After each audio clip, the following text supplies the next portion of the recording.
Everyone thought he was bad at reading, but he had dyslexia. Have you ever watched someone struggle and thought you understood why? Have you ever looked at someone and decided what they were capable of? Sometimes, what we see isn't the full story. At Kijani Primary School, there was a boy named Jacob. Jacob was quiet. Not the kind of quiet that felt peaceful, but the kind that came from trying not to be noticed. Every morning, he walked into class with the same routine. He would sit at the back, open his book, and stare at the pages as if they were written in a language no one else could see. Because to him, they were. When the teacher asked the class to read out loud, Jacob's heart would begin to race. His fingers would tighten around his book. His eyes would scan the words, but they wouldn't stay still.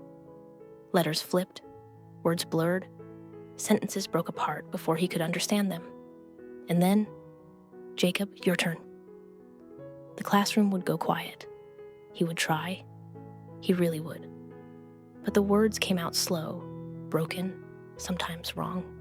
A few students would giggle, some would whisper, and every time it happened, Jacob would shrink a little more into himself. "Why don't you practice more?" his teacher once said, gently but firmly. I try," Jacob whispered. But no one really understood what trying felt like for him. At break time, while others ran and laughed, Jacob often sat alone under a tree. But something interesting happened there.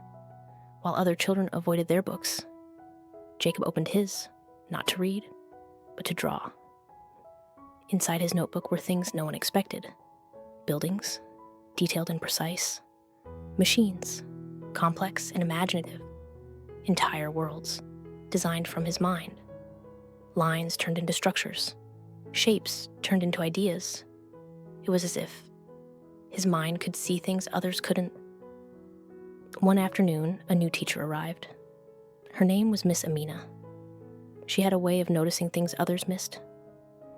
As she walked around the classroom, she paused beside Jacob's desk. Not because of his reading, but because of his notebook. "Did you draw this?" she asked. Jacob hesitated, then nodded. Miss Amina looked closer. "This is incredible." No one had ever said that to him before. The next day, instead of asking Jacob to read out loud, she gave the class a different task.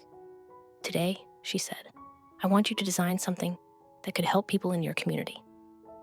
The class buzzed with excitement, and for the first time, Jacob didn't feel afraid. While others struggled to think of ideas, Jacob's pencil moved quickly. He drew a water system, one that could carry clean water across long distances. Every detail was there. Every connection made sense. When it was time to present, Jacob stayed quiet. He didn't raise his hand. He didn't look up. But Miss Amina noticed. "Jacob," she said gently, "would you like to show us your work?" The room felt familiar again, quiet, heavy, waiting. Jacob stood slowly, not with a book this time, but with his drawing. His voice was soft at first.